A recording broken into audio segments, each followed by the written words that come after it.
Você não precisa atrair nada. Você nunca precisou. Essa ideia de que existe algo fora de você que precisa ser puxado para perto, de que você precisa pedir, implorar, visualizar intensamente, até que o universo finalmente decida te dar o que você quer. Isso é uma mentira. Uma mentira que te mantém perseguindo, forçando, esgotando. A verdade é muito mais simples e muito mais poderosa. Você não atrai, você manifesta. E você manifesta o que você é. Não o que você quer, não o que você deseja, mas o que parece normal para você, o que seu sistema nervoso reconhece como familiar, o que sua consciência ocupa sem esforço. E se você conseguir tornar o desejo normal, não extraordinário, não especial, mas simplesmente normal, tudo muda. Nos próximos minutos, eu vou te mostrar exatamente como fazer isso. Como ocupar o estado onde tudo que você deseja já é seu. Como parar de sabotar. Como parar de rejeitar. Como finalmente permitir que a realidade reflita quem você realmente é. Mas antes de continuar, se esse conteúdo faz sentido para você, se você sente que finalmente alguém está falando a verdade sem enrolação, deixe seu like agora. Inscreva-se no canal. Compartilhe com alguém que precisa ouvir isso. Porque quanto mais pessoas entenderem isso, menos pessoas vão desperdiçar anos perseguindo algo que já está dentro delas. Agora, vamos começar. Você não atrai nada, você manifesta quem você é. Existe uma confusão enorme quando as pessoas falam sobre manifestação. Elas usam palavras como atrair, como se houvesse algo fora delas que precisa ser puxado para perto, como se o universo fosse uma entidade separada, que distribui prêmios baseado em quem pediu com mais fervor. Mas a verdade é muito mais simples e, ao mesmo tempo, muito mais profunda. Você não atrai nada. Você manifesta o que você é. A realidade externa não é uma resposta ao que você quer. É um reflexo direto do estado de consciência que você ocupa neste exato momento. Pense nisso por um segundo. Quando você acorda de manhã e sente aquela sensação familiar no peito, aquela tensão ou aquela leveza, você está ocupando um estado. Esse estado não é abstrato, não é místico, é concreto. É a soma das suas suposições sobre quem você é, sobre o que você merece, sobre o que é possível para você, e a realidade, obediente como sempre foi, simplesmente reflete isso de volta para você. Não existe pedir para o universo. Existe apenas ocupar estados de consciência. O que parece normal para sua consciência manifesta-se naturalmente. Agora, preste atenção nessa palavra, normal. Não estou falando de mediocridade. Estou falando de familiaridade. O que seu sistema nervoso reconhece como meu. O que sua identidade tolera sem resistência. Porque você pode desejar algo com toda a intensidade do mundo. Mas se esse desejo não parece normal para você, se ele parece extraordinário demais, especial demais, distante demais, seu próprio sistema vai rejeitá-lo. Não por falta de merecimento, mas por incompatibilidade de estado. É como tentar instalar um software em um sistema operacional que não foi feito para rodá-lo. E é aqui que a maioria das pessoas se perde. Elas acham que precisam querer mais, sentir mais, visualizar mais, afirmar mais. Mas manifestação não é sobre intensidade, é sobre naturalidade. É sobre tornar o extraordinário tão comum na sua consciência que ele deixa de ser extraordinário. Quando você entende isso, quando você realmente entende, você para de perseguir, você para de implorar. Você simplesmente ocupa. E tudo o que é compatível com esse estado começa a fluir na sua direção sem esforço, sem drama, sem resistência. Mas antes de ocupar qualquer estado, existe algo que precisa estar alinhado primeiro, algo que a maioria ignora completamente. O corpo não mente, seu sistema nervoso é o guardião. Você já tentou afirmar algo e sentiu o corpo inteiro se contrair? Você já repetiu mentalmente: eu sou abundante, eu sou amado, eu sou bem-sucedido? E sentiu uma onda de desconforto, de descrença, de medo subindo pela espinha? Isso não é falta de fé. Isso não é resistência espiritual. Isso é o seu sistema nervoso dizendo: isso não é seguro, isso não é familiar, isso não é normal para mim.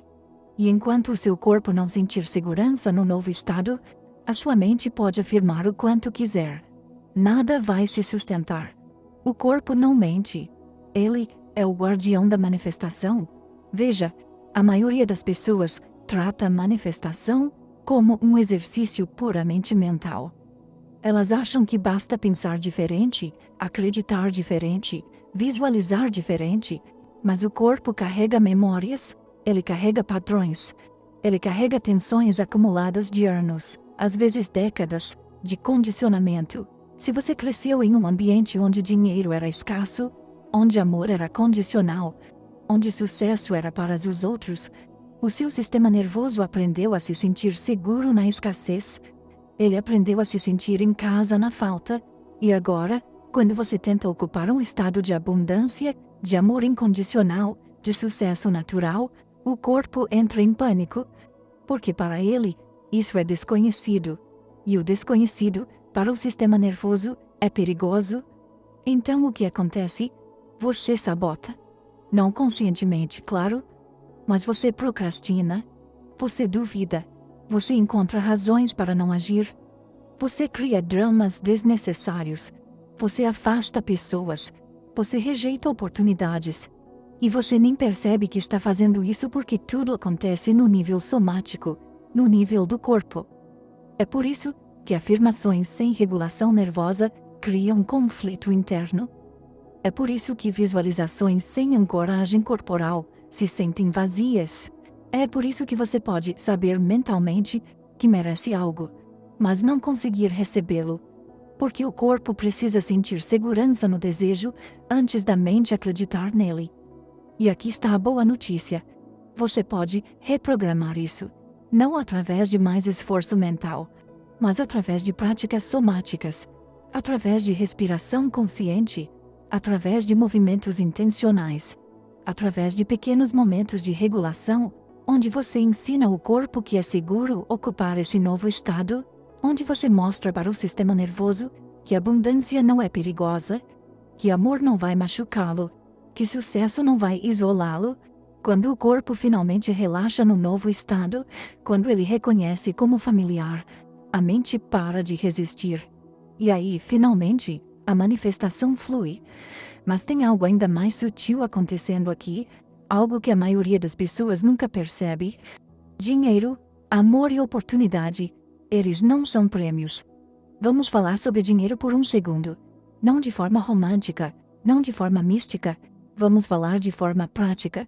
Dinheiro é papel, é tinta, é números em uma tela. Ele não tem valor próprio. O valor é algo que nós, coletivamente, decidimos atribuir a ele. É um acordo, é uma crença compartilhada. E se é uma crença, então não é escasso por natureza, ele é filtrado pela crença. Se dinheiro parece pesado para você, se parece difícil, se parece distante, essa sensação não vem do dinheiro, ela vem da identidade que você carrega em relação a ele, da história que você conta sobre ele, do estado que você ocupa quando pensa nele. O mesmo vale para amor, para relacionamentos, para oportunidades, para qualquer coisa que você deseje. Essas coisas não são prêmios morais distribuídos por um universo que julga quem merece e quem não merece. Elas são simplesmente respostas. Elas são energias que fluem para onde há compatibilidade de estado. Dinheiro flui para quem se sente confortável com dinheiro. Amor flui para quem se sente digno de amor. Oportunidades fluem para quem espera oportunidades. Não porque o universo está recompensando essas pessoas, mas porque essas pessoas ocupam estados de consciência que são compatíveis com essas experiências.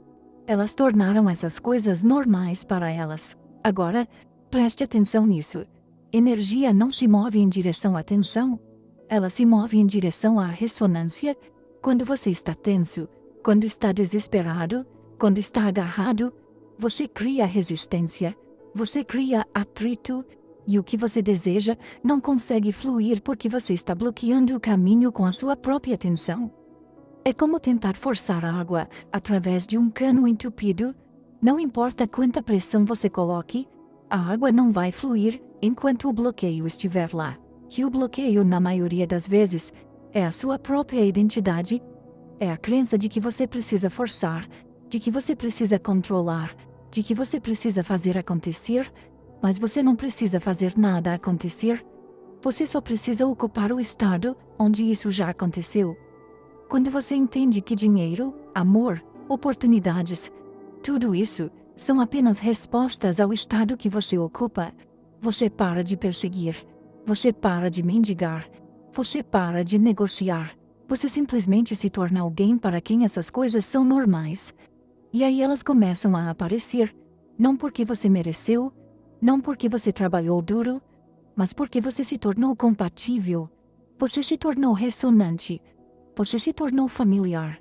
E a realidade, sempre obediente, sempre responsiva, simplesmente reflete isso de volta para você. Mas existe uma armadilha aqui, uma armadilha que a maioria das pessoas cai sem nem perceber. Porque você sabota o que deseja, e como parar? Você já recebeu algo que desejava, e de alguma forma encontrou uma maneira de perder. Você já teve uma oportunidade incrível e, inexplicavelmente, sabotou. Você já conheceu alguém maravilhoso e, sem motivo aparente, afastou essa pessoa. Isso não é azar. Isso não é destino. Isso é rejeição vibratória. É o que acontece quando algo chega antes da sua identidade estar pronta para recebê-lo. Quando algo manifesta antes do seu sistema nervoso reconhecê-lo como seu. E o que acontece?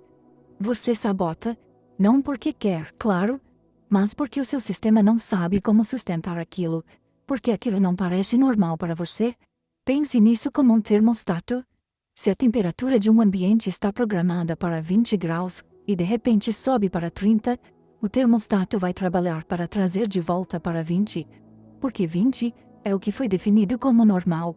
O mesmo acontece com você, se a sua identidade está programada para ganhar 5.000 por mês, e de repente você ganha 50.000. O seu sistema vai encontrar uma maneira de voltar para 5.000. Não porque você não merece 50.000, mas porque 50.000 não é familiar. Não é normal. E o que não é normal, o sistema rejeita, através de culpa, através de desconforto, através de perda. É por isso que você vê pessoas ganhando na loteria e perdendo tudo em poucos anos. É por isso que você vê pessoas entrando em relacionamentos incríveis e destruindo tudo em poucos meses. Não é falta de sorte, é incompatibilidade de estado. A manifestação chegou, mas a identidade não estava pronta, o corpo não estava regulado, a consciência não estava ocupando aquele estado de forma natural. E então, o sistema fez o que ele sempre faz. Trouxe de volta para o que é familiar, para o que é seguro, para o que é normal, mesmo que normal seja doloroso, mesmo que normal seja limitante. Porque para o sistema nervoso, familiar é sempre mais seguro do que desconhecido. Então, como você para de sabotar? Como você para de rejeitar o que deseja?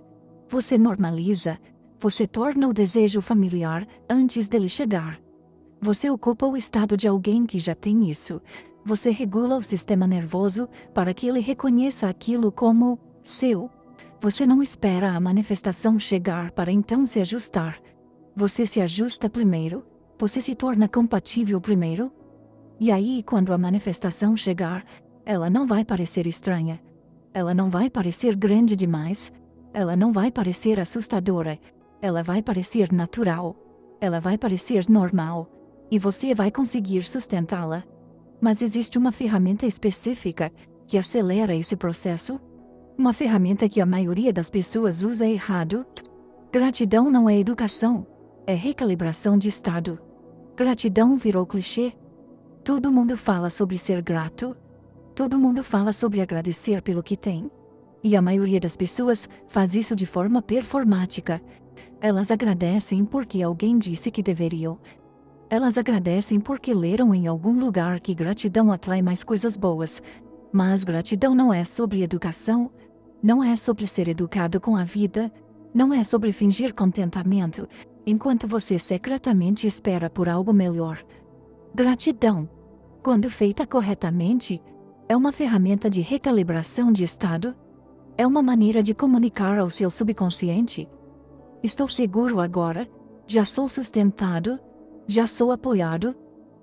Veja, quando você sente gratidão autêntica, não forçada, não performática, mas genuína, você está ocupando o estado de alguém que já tem. Você não está no estado de querer. Você não está no estado de esperar. Você está no estado de ter, e esse é o estado que manifesta, porque manifestação não responde ao que você quer. Ela responde ao que você é. E quando você é grato, você é alguém que reconhece abundância, você é alguém que reconhece apoio, você é alguém que reconhece que já está sendo sustentado, e o subconsciente, sempre obediente, sempre responsivo, organiza a realidade para refletir isso. Mas tem uma diferença crucial aqui: gratidão não é agradecer por migalhas, não é se contentar com menos do que você deseja, não é fingir que está feliz quando não está. Isso é negação, isso é repressão, e isso cria mais resistência, não menos. Gratidão autêntica é reconhecer o que já está presente, enquanto você ocupa o estado de quem já tem o que deseja. É dizer: eu reconheço o que já tenho, e eu reconheço o que mais está vindo, porque eu sou alguém para quem mais é normal. É uma postura interna de plenitude, não de carência, de confiança, não de desespero, de certeza, não de dúvida. Quando você pratica gratidão dessa forma, você muda sua postura interna de querer para ter. E essa mudança é tudo. Porque a realidade não responde ao que você quer. Ela responde ao que você é. E quando você é grato, você é alguém que já tem. Você é alguém que já é sustentado. Você é alguém que já é apoiado. E a realidade, sempre obediente, sempre responsiva, simplesmente reflete isso de volta para você. Mas existe um paradoxo aqui. Um paradoxo que a maioria das pessoas não consegue navegar. E é sobre esse paradoxo que precisamos falar agora. Tire do pedestal sem perder o desejo. O paradoxo? Você já ouviu alguém dizer: você precisa desapegar. Você precisa soltar. Você precisa parar de querer tanto. E você tentou. Você tentou não se importar. Você tentou fingir indiferença. Você tentou convencer a si mesmo de que não quer mais aquilo. E o que aconteceu? Você se sentiu vazio. Você se sentiu desconectado. Você se sentiu como se estivesse mentindo para si mesmo. Porque você estava. Desapego não é negar o desejo. Desapego não é fingir que você não quer. Desapego é tirar o desejo do pedestal sem perdê-lo. É parar de idolatrar, sem parar de querer. E esse é o paradoxo que a maioria das pessoas não consegue navegar. Quando você coloca algo no pedestal, você está dizendo: isso está fora de mim, isso está acima de mim, isso é maior do que eu. E quando você faz isso, você ocupa o estado de quem não tem, você ocupa o estado de quem está abaixo, você ocupa o estado de quem está separado. E a realidade, sempre obediente, sempre responsiva, reflete isso de volta para você. Ela mantém aquilo distante. Ela mantém aquilo fora do alcance, não porque você não merece, mas porque você está ocupando o estado de quem não tem. Você está ocupando o estado de separação. E separação não manifesta união. Separação manifesta mais separação. Então, como você tira do pedestal sem perder o desejo? Você normaliza. Você torna aquilo comum na sua consciência, você para de tratá-lo como extraordinário e começa a tratá-lo como natural. Você para de pensar: se eu tiver isso, minha vida vai mudar completamente. E começa a pensar: isso é só mais uma coisa que faz parte da minha vida. Você para de adorar o desejo e começa a habitá-lo. Você para de persegui-lo e começa a ocupá-lo. E quando você faz isso, quando você realmente faz isso, o desejo não desaparece. Ele só para de ter poder sobre você. Ele para de controlar você. Ele para de definir você. E aí, algo interessante acontece. Quando o desejo para de ter poder sobre você, quando ele para de estar no pedestal, ele começa a fluir na sua direção. Porque você não está mais bloqueando o caminho com a sua própria tensão. Você não está mais criando resistência com o seu próprio desespero. Você está simplesmente ocupando o estado de alguém para quem aquilo é normal, e a realidade, sempre obediente, sempre responsiva, simplesmente reflete isso de volta para você. Mas tem algo ainda mais profundo acontecendo aqui, algo que a maioria das pessoas nunca percebe, e tem a ver com a diferença entre esforço e coerência. Coerência é mais poderosa que esforço. Você já viu alguém que parece conseguir tudo sem esforço? Alguém que não está constantemente lutando, forçando, empurrando, mas as coisas simplesmente fluem para essa pessoa. E você já viu alguém que trabalha incansavelmente, que se esforça ao máximo, que faz tudo certo, mas nada parece funcionar? A diferença não é sorte, a diferença não é privilégio, a diferença é coerência. A primeira pessoa é coerente. Seus pensamentos, suas emoções, suas ações, suas expectativas, tudo está alinhado, tudo está apontando na mesma direção. E a segunda pessoa, por mais que se esforce, está em conflito interno. Seus pensamentos dizem uma coisa, suas emoções dizem outra, suas ações dizem outra, suas expectativas dizem outra. Manifestação não vem de intensidade. Manifestação vem de consistência de estado. Quando você está coerente, quando tudo em você concorda, a realidade para de resistir. Porque não há conflito interno para ser refletido externamente. Não há contradição para ser manifestada. Você está simplesmente ocupando um estado de forma limpa, de forma clara, de forma consistente.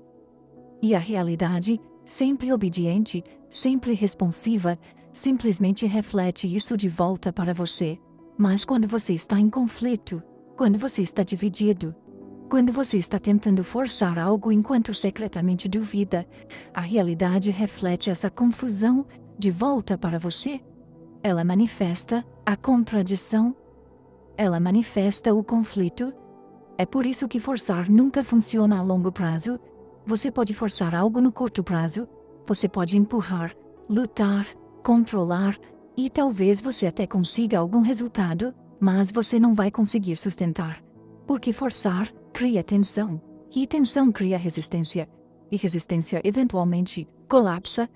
Você se esgota, você se queima, você desiste, porque forçar não é natural. Forçar não é sustentável. Forçar é o oposto de coerência. Coerência é calma. Coerência é consistente. Coerência é natural. Coerência é você simplesmente sendo quem você é, sem esforço, sem tensão, sem conflito. E quando você é coerente, tudo flui. Então, como você se torna coerente? Você alinha seus pensamentos com suas emoções. Você alinha suas emoções com suas ações. Você alinha suas ações com suas expectativas. E você faz isso não através de esforço, mas através de ocupação de estado. Você simplesmente ocupa o estado de alguém para quem aquilo já é real. E quando você ocupa esse estado de forma consistente, de forma limpa, de forma clara, tudo em você começa a concordar. Não há mais conflito, não há mais contradição, não há mais resistência, e a realidade, sempre obediente, sempre responsiva, simplesmente reflete isso de volta para você. Mas tem um lugar específico onde essa coerência precisa acontecer. Um lugar que a maioria das pessoas ignora completamente. O subconsciente é o arquiteto, não você. Você acha que está no controle. Você acha que suas decisões conscientes, suas escolhas deliberadas, seus esforços intencionais, são o que molda sua realidade. Mas a verdade é que você está apenas vendo a ponta do iceberg. A maior parte do que determina sua experiência acontece abaixo da superfície, no subconsciente. E o subconsciente não responde à lógica, ele não responde à razão, ele não responde ao que você conscientemente quer, ele responde ao que você inconscientemente acredita ser normal. Ele responde ao estado que você ocupa sem nem perceber. E é o subconsciente, não você, que organiza sua percepção, seu comportamento, suas oportunidades. Pense no subconsciente como um filtro. Ele decide o que você nota e o que você ignora. Ele decide o que você persegue e o que você evita. Ele decide o que parece possível e o que parece impossível. E esse filtro é programado pelo estado que você ocupa. Se você ocupa o estado de escassez, o subconsciente vai filtrar a realidade para confirmar a escassez. Você vai notar falta, você vai perceber problemas, você vai ver obstáculos, não porque a realidade é escassa, mas porque o seu filtro está programado para ver escassez. E se você ocupa o estado de abundância, o subconsciente vai filtrar a realidade para confirmar a abundância. Você vai notar oportunidades, você vai perceber possibilidades, você vai ver caminhos. E aqui está a parte mais importante.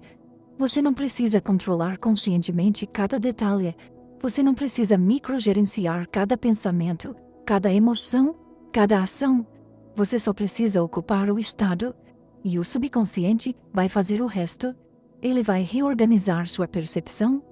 Ele vai ajustar seu comportamento. Ele vai atrair as oportunidades certas. Ele vai afastar as distrações.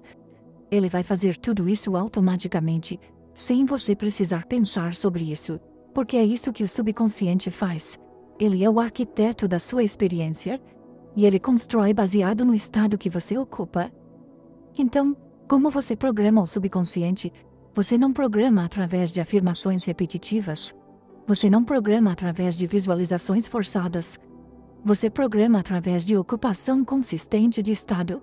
Quando você ocupa um estado de forma consistente, quando você vive a partir desse estado, quando você se move pelo mundo a partir desse estado, o subconsciente absorve isso. Ele reconhece isso como normal. E então, ele começa a organizar tudo para refletir isso. Ele começa a filtrar a realidade de acordo com esse estado. E você nem precisa fazer nada conscientemente. Você só precisa ocupar. E o subconsciente faz o resto. Mas existe uma prática específica que acelera esse processo. Uma prática que acontece nos momentos que ninguém está vendo. A prática silenciosa. Mudança nos momentos ordinários. Todo mundo quer saber o segredo. Todo mundo quer saber a técnica. Todo mundo quer saber o ritual, a meditação, a visualização, a afirmação perfeita. Mas a verdade é que a transformação real não acontece nos momentos dramáticos. Ela não acontece quando você está sentado em meditação profunda. Ela não acontece quando você está fazendo sua visualização matinal.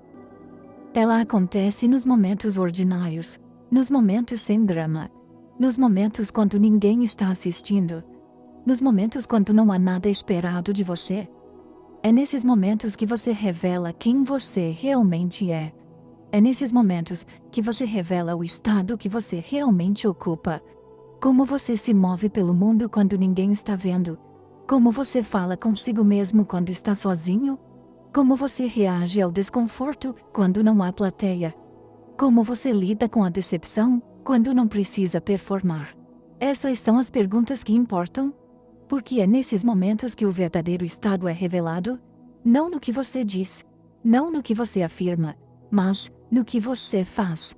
No que você sente. No que você tolera. No que você espera. Esses momentos ordinários são onde a mudança real acontece. Porque são esses momentos que programam o subconsciente. São esses momentos que definem o que é normal para você. Então, se você quer mudar de estado, se você quer manifestar algo diferente, você precisa prestar atenção nesses momentos. Você precisa se observar nesses momentos. Não para se julgar, não para se criticar, mas para se tornar consciente, para perceber: ah, é assim que eu me movo pelo mundo, é assim que eu reajo, é assim que eu me relaciono com a vida. E então, gentilmente, você começa a ajustar. Você começa a escolher diferente. Você começa a responder diferente. Você começa a se mover diferente. Não de forma dramática, não de forma forçada, mas de forma consistente, de forma natural, de forma gentil.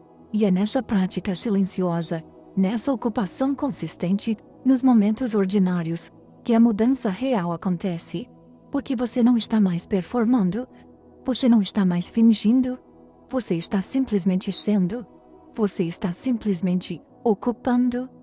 E quando você faz isso de forma consistente, quando você faz isso nos momentos que ninguém está vendo, o subconsciente absorve, ele reconhece, ele aceita, e então ele começa a reorganizar tudo para refletir esse novo estado, não porque você forçou, mas porque você simplesmente se tornou.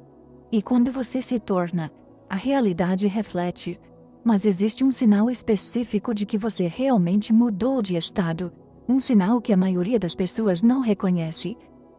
Quando manifestar se torna chato, você finalmente entendeu. Existe um momento na jornada de manifestação que a maioria das pessoas não espera. Um momento que, quando chega, parece quase decepcionante. É o momento em que manifestar se torna chato. Não chato no sentido de desinteressante, mas chato no sentido de previsível, de confiável, de natural. Você para de se surpreender quando as coisas acontecem. Você para de comemorar cada pequena manifestação. Você para de sentir aquela emoção intensa, aquela euforia, aquele "não acredito que funcionou", porque para você, agora, funcionar é normal. Manifestar é normal. Ter é normal. E quando algo se torna normal, ele para de ser dramático. E é exatamente aí que você sabe que realmente mudou de estado. Porque a maioria das pessoas ainda está buscando a emoção, ainda está buscando a confirmação externa, ainda está buscando a prova de que funciona. Mas quando você realmente ocupa um estado, quando você realmente se torna alguém para quem aquilo é normal, você não precisa de prova, você não precisa de confirmação, você não precisa de trama, você simplesmente sabe, você simplesmente é. E as coisas simplesmente fluem, não porque você está fazendo algo especial, mas porque você se tornou alguém para quem aquilo é natural. E o natural não precisa ser forçado, o natural simplesmente acontece. Isso não significa que você para de desejar. Isso não significa que você para de crescer. Isso não significa que você para de expandir. Significa apenas que você para de lutar. Você para de duvidar. Você para de questionar. Você simplesmente ocupa. E você confia. Você confia que o que é seu vai chegar. Você confia que o que é compatível com seu estado vai se manifestar. Você confia que a realidade, sempre obediente, sempre responsiva, vai refletir quem você é. E então você relaxa, você solta, você flui, não porque você desistiu, mas porque você finalmente entendeu, você finalmente se notou. E no final, toda essa jornada de manifestação é, na verdade, uma jornada de volta para casa, de volta para você mesmo, de volta para a sua natureza original de plenitude, porque você nunca esteve separado do que deseja, você nunca esteve separado da abundância, você nunca esteve separado do amor. Você só acreditou que estava, você só ocupou o estado de separação, e agora você está simplesmente voltando. Voltando para o estado de união, voltando para o estado de plenitude, voltando para o estado de ser. E quando você volta, quando você finalmente volta, você percebe que nunca saiu. Você só esqueceu. E agora você se lembrou. Se o que foi dito aqui ressoou com você, se algo aqui tocou fundo, quero que você faça algo agora. Vá até os comentários e escreva: "Eu finalmente me notei". Escreva isso para você. Porque quando você declara algo publicamente, quando você coloca em palavras, você está ancorando esse estado. Você está dizendo ao seu subconsciente: "Isso é real para mim agora. Eu reconheço isso. Eu ocupo isso". E essa simples declaração pode ser o ponto de virada. Pode ser o momento em que você para de buscar fora e começa a reconhecer dentro. Pode ser o momento em que você finalmente volta para casa. A coisa mais importante que você pode fazer é perceber que você já é o que está buscando.